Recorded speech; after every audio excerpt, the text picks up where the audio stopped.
Yano mashoko anokosha kunemi vacheri vegoridhe muZimbabwe.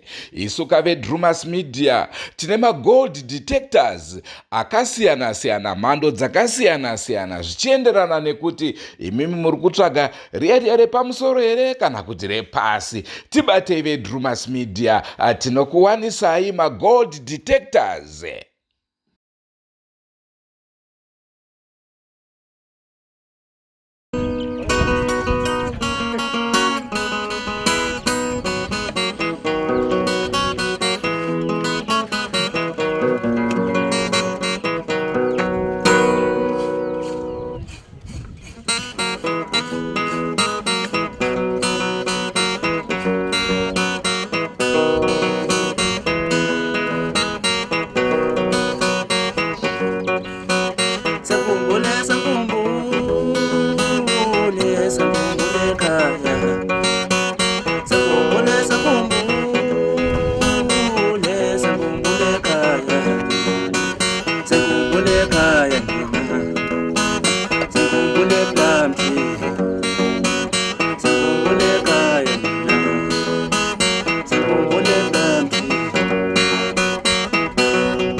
Tinokukwazisai muri yeZimbabwe kusangana kwatiri kuita nhasi uno rava rimwe zuva. Rangu zita ndinonzi Andrew Neshamba. Pano ndakamira padhuze neTrotbeck pahotera. Ndofunga muri kuona pamufananidzo zvandiri kukuratidzai zvinoratidza wakandiri panzvimbo yakati nakei, tiri padhuze naipapo. Nhau yatiunza kunoku inhau yemwana komana ane makore 22 anga aenda kunzvimbo yeRusape kubva iko kuno kwatiri uku. Vaenda kuri kuchechi.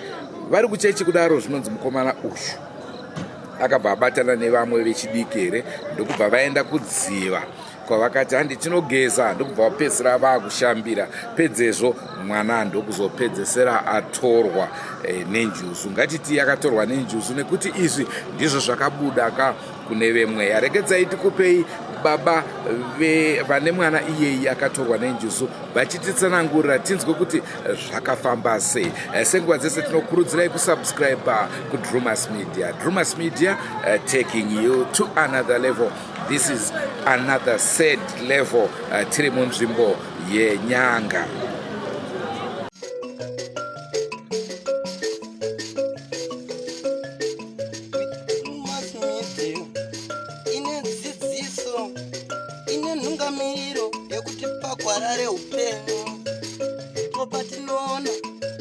Anasekuru wetu ari masvikiro nemapositori topa kumatendo kuva yarashumba vatidzidzisa nekutipawo gwara iri.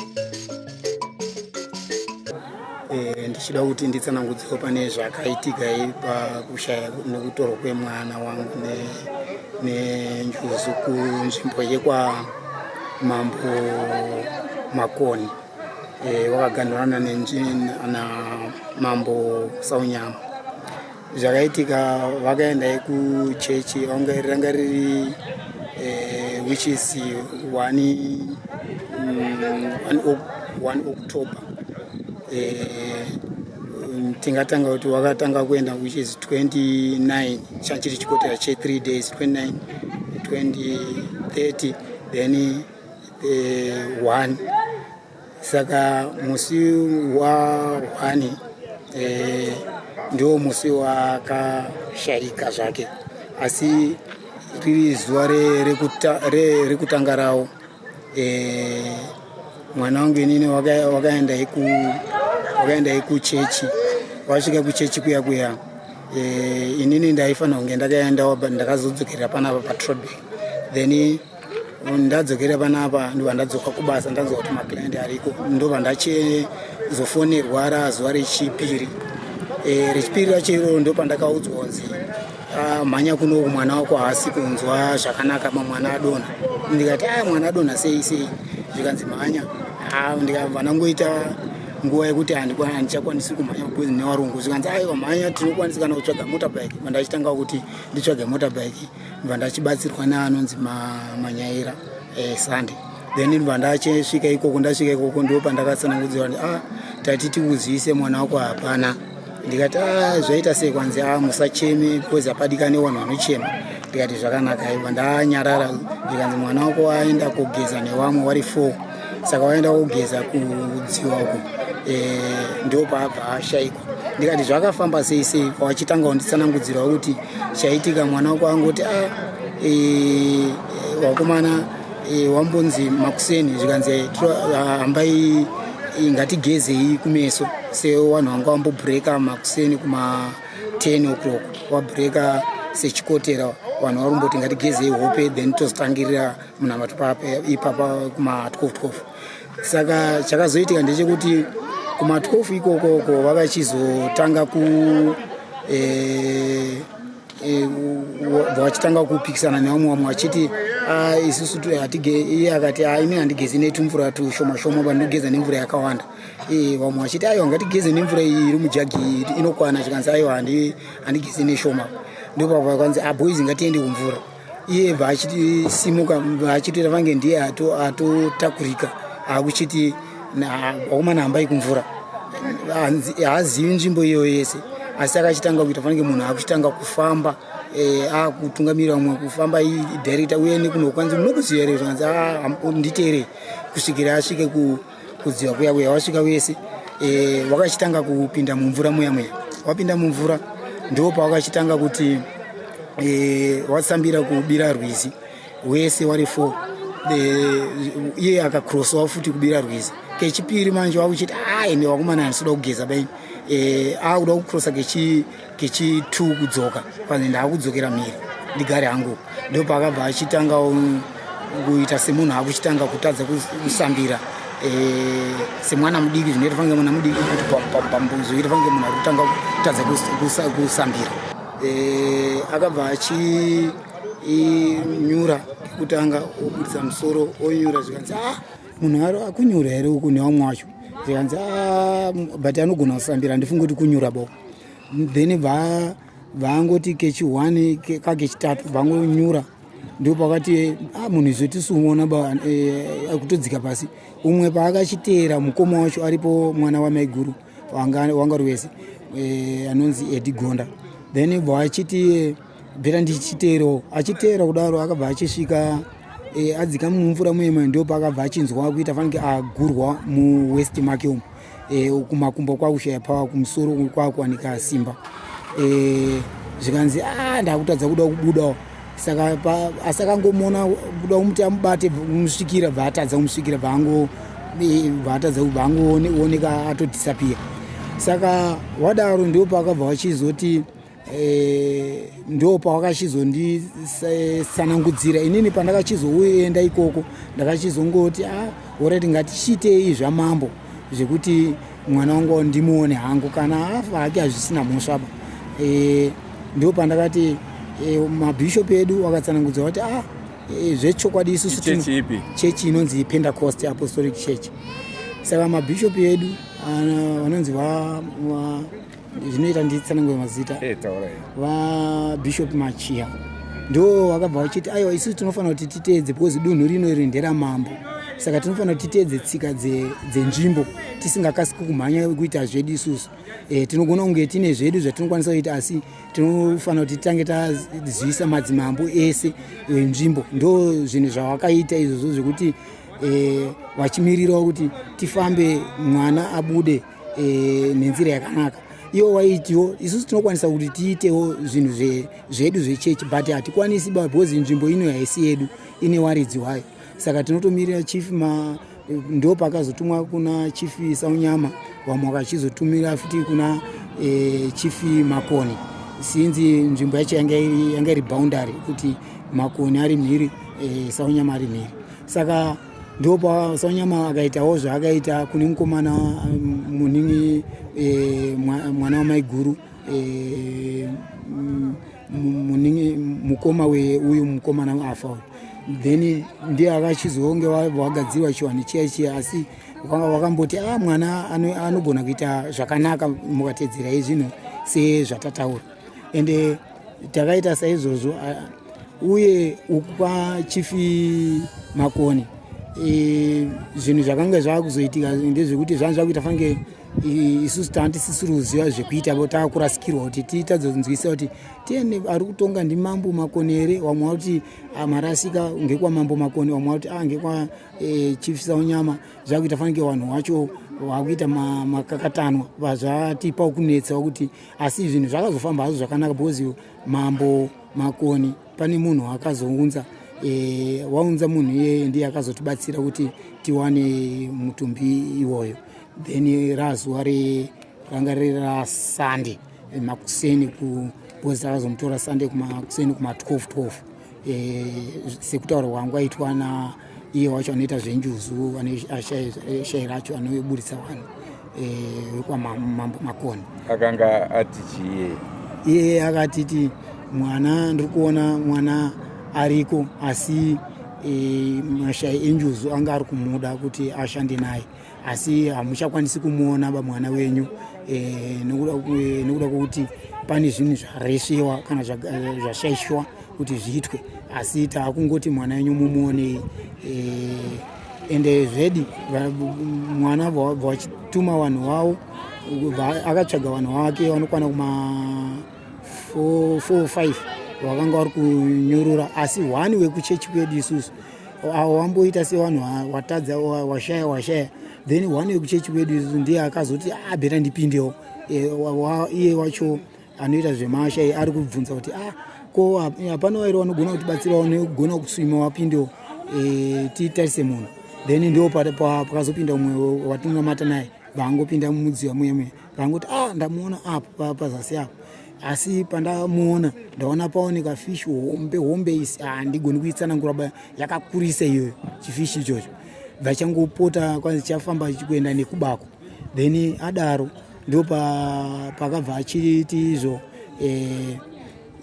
zvikanzi nevamwe akazotsanangudza ake vanhu vatopedza kumubudisa kare kuti mwana wenyu atorwa injuzu.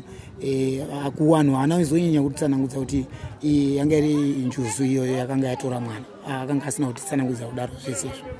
Akazotitsanangudza ake kune vamwe vanhu akutsanangudza kuti injuzu yatora mwana, asi mwana wenyu ndosaka maona kubleeda because zuva racho iroro angatoita fange anga ari mupenyu, kutoratidza kuti afange dumbu rake riri flat risina mvura, rinoratidza kuti haana mutombomwira kuzvimba kana dumbu riri flat, nyama yake sezvairi maitoti ndizvo zvaari chaizvo. Saka zvakangondirwadza. Anga akura sei mwana wenyu? Anga ane 22 years. 22 years. Ewo. Saka zvichireva kuti ropa raanga achibuda zvaitoratidza kuti abva mukufa ipapo. Afanike atobva kufa. Zvichireva kuti ndofunga kukanganiswa kwakaitika musi iwoyu, asi kumashure uku zvanga zvichiri nani. Ko vekuchechi vanga vasina kumboratidzwa here pamweya kuti inini wacho pachezvangu ndine bhuku rangu randinonyora riko kumba, ndakambotaurira bishop which is 2016, ndikataura bishop wedu ndikati ini ndarota ndiutorwa nenjuzu, asi njuzu iye yanditi because ndinoita zvechiprofita. Saka ndikati ndarota ndiutorwa nenjuzu. Iwo vakatonditi zvoda kuuya kwemuri, regai tikubatsire. Vakandibatsira zvavakandibatsira nazvo kuti enda odai.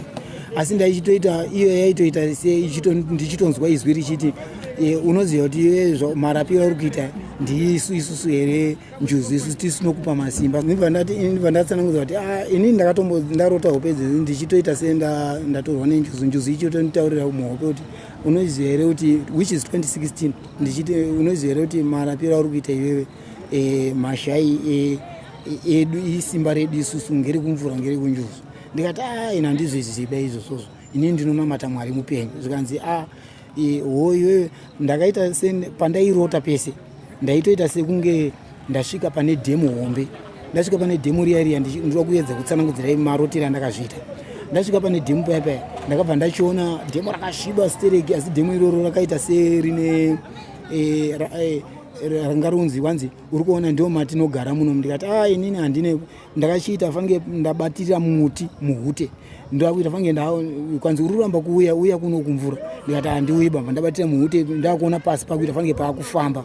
Zvikanzi unombozviziva here kuti iwewe isusu tichazoziva pekupa tichazokubatira. Ndikati nei. Zvikanzi nekuti uri kuramba kuuya kwatiri isusu tikubatsire pane tikupe simba rakawanda kudarika zvauri kuita. Saka ndio pandakaramba ini ndikati inini handiuyi kumvura ba. Zvikanzi vandachitanga kuita sendakutaurira bishop muhope kuti baba inini ndiri kumbira kuti mundibatsire nekuda kuti ndanzwa njuzu inotaura kuti uya kuno kumvura. Ipapo ndo pandakachinzwa kuti zvikanzi unombozviziva kuti sekuru wako iwewe ndiri muhope. Zvikanzi sekuru wako iwewe anga nemachira mairi rewhite neriblack. Saka rewhite neriblack iro ndo zvaisenzesa kurapa. Ndikati inini handizviziba. Ndaenda vandobvunza baba baba obva wanditsanangudza ichokwadi ndo zvinhu zvakazviripo. Ndatosvinura mai vandauya kuna baba ukanzi ichokwadi ndo zvazviripo. Sekuru anga nejira rewhite neriblack. Ndiri muhope imomo ndichipindura nabishop zvikanzi ndikati baba ndibatsireyo ndikazotorwa nenjuzu. Zvikanzi izvo iyoyo ichitora jira reblue uri waridze mumvura usasateedzeba izvi zvewhite neblack nekuti ndezvenyika. Iyoyo ichiita zvejira reblue iri uri waridze mumvura wari waridza mvura iroro then rewhite wogara naro. Ende izvozvozvo for sure ndaitongoita izvozvozvo mandagara nazvo. Zvikanzi nenjuzu ndiri muhope. Zvikanzi unoziva here kuti iwe unobatsira vanhu stereki. Ndikati ndinobatsira vanhu. Zvikanzi unoziva here kuti uchazoya kuno kumvura. Ndikati pandinenda kubatsira vanhu. Zvikanzi ndio patobvunzira kuti paunenge wakubatsira vanhu uchazoya kobhabhatidza vanhu kumvura uchishanda nekumvura. Ndikati ipapapo zvikanzi ndio patichazokubatira. Ndikati inini saka handichauyiba kumvura. Ndakaona vanhu vari line vanhu vakapfeka magemenzi ewhite asi zvikanzi vandataura baba bishop ndiri muhope. Ndikati baba ndibatsireyo. Zvikanzi ichitora mukaka ndakazongoona ndakumwayiwa kumeso nemukaka zvichinzi zvinhu zvacho zvatopera. Zvikanzi nenjuzu ndapedza ndakupepuka pahope. Zvikanzi saka iwe waramba. Ndikati inini ndaramba kwanzi asi tichazoona patichazokubatira. 2020 vandachirota futi kakechi 2 ndirota padziwa pachiita fanike pari kurira shiri ichitoita fanike iri kutaura ichibudisa izwi unoziva kuti simba riri mauri ngeri kuno kumvura here. Toti tikuedzere simba. Saka iwe unofanira kuti utore jecha remumvura padziwa ipapo then uisa mumvura wogeza naro. Iri shiri yanga iri kutotaura iri pabopoma pane rainbow vandapepuka here. Saka zvinhu zvese izvozvi iye wacho mwana wangu ari kumba uko akanga akuchitotangawo kutaura kuti akuita fange munhu akutauriswa achitoti inini munoziva kumana akutaura kune vamwewo. Zvikanzi munoziva kuti inini ndichazokurapa neshai renjuzu. Inini ndine shai renjuzu. Ini ndasingazviziva aitaurira kuna ana mukoma wake vaiswera nawo. Saka ndio pandakachizoti dai ini handina kunge ndakazviziva kuti dai ndakange ndakazvizivawo ndakakasika kuti ndibatsiridzwe pane mwana wangu. But inini handina kuzokwanisa zvese kuti ndibatsiridzwe uko ndandifunza kuti ndini wacho zviri pandiri. Ndiko panhu pakazotinetsa zvokuti pakandinetsa. Saka ndakuchida kunzwawo kwamuri imimi munoita zvechinamato. Apa masangana nemasimba echivanhu. Saka muchiri kubvuma here kuti mweya yetsvina iyonyi njuzu kana kuti chivanhu chinotoda kutedzwa sezvatiri. Ipapapo inini hangu pfungwa dzangu inini nemaonera ndinozviita hangu ende nanhasi ndinogara nditone mibvunzo ndo imwe yakundipa kuti ndiite fanike ndiri kuneta kunamata but hakusi kuti ndiri kuda kudzoka shure pakunamata ndichapfuurira yangu mberi ndichingonamata asi chinhu chandinonyatsa kuziva madzinza ariyo ndo idira ndinoziva inini asi pamwe pane ini ndaitotsanangudza kuti asi nei wasina kuni wamwe wachinditi wakakupa warning one wachiti kutsanangudzira kuti tichazoona patichakubatira ndarota hope idzodzo zvoti zvitori mubhuku zvokuti dai kunze ndangukasika ngoenda kuratidzai muchinyatsoona mega kuti zvinhu zvichokwadi munhu ndakarota 3 times this saka ndinobvuma inini kuti mashai ariko zvemidzimu zviriyo asi isusu kana kuchechi kwedu havarambidziba kuti but hatiiti chiwanhu but kana pane zvinhu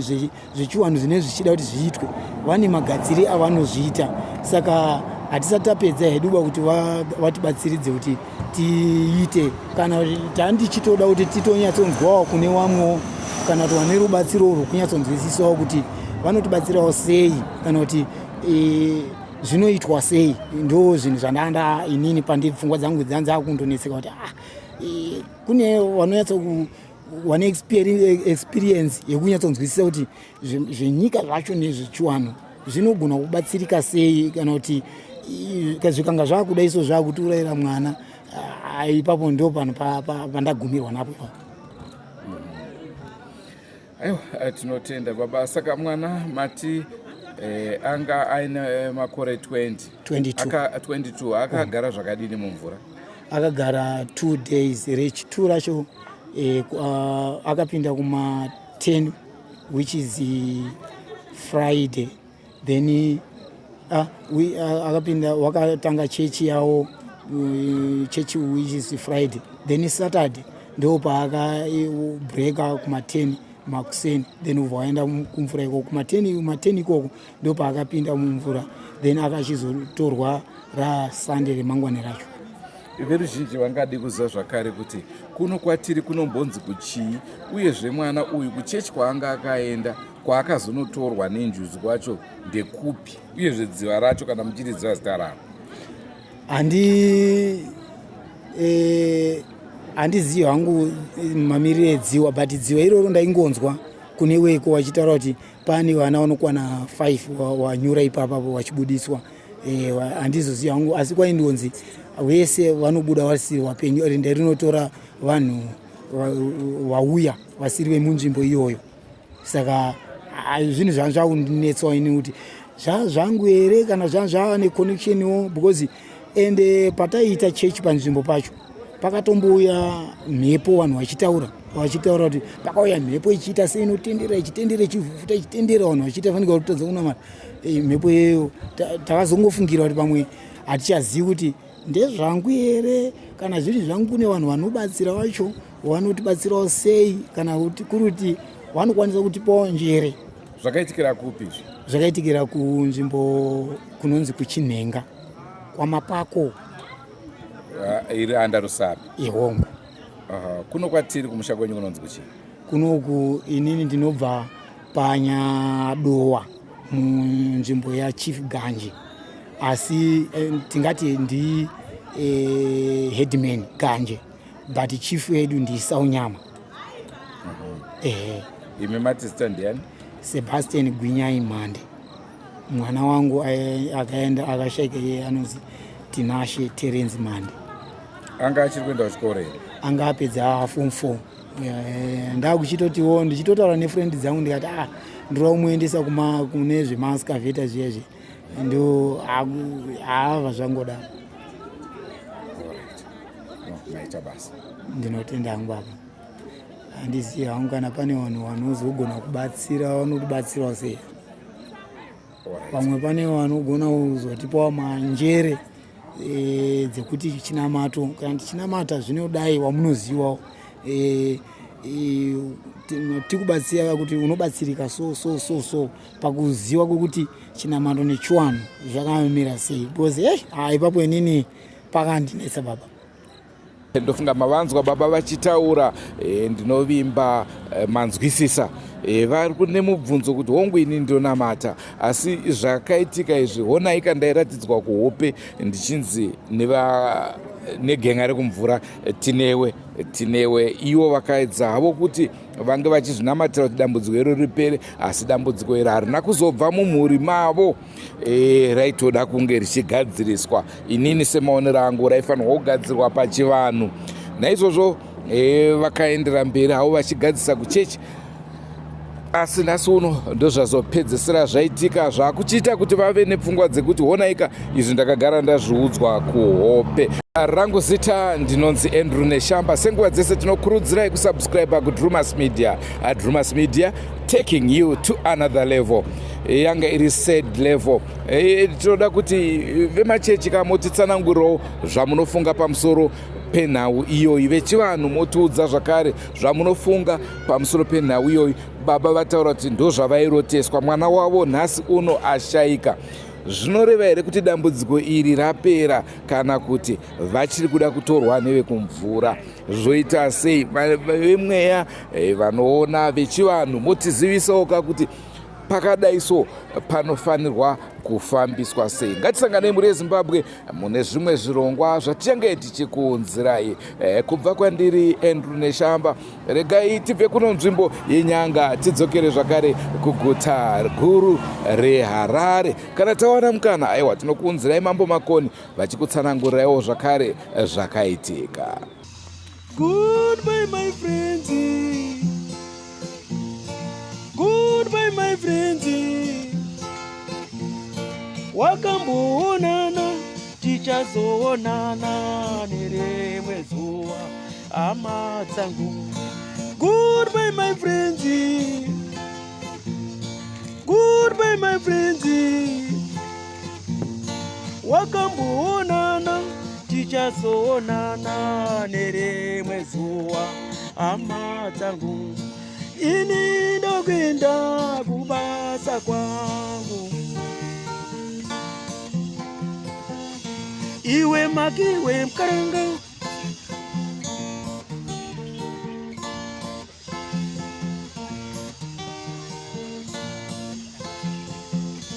iwe makiwe mkaranga, iwe makiwe mkaranga.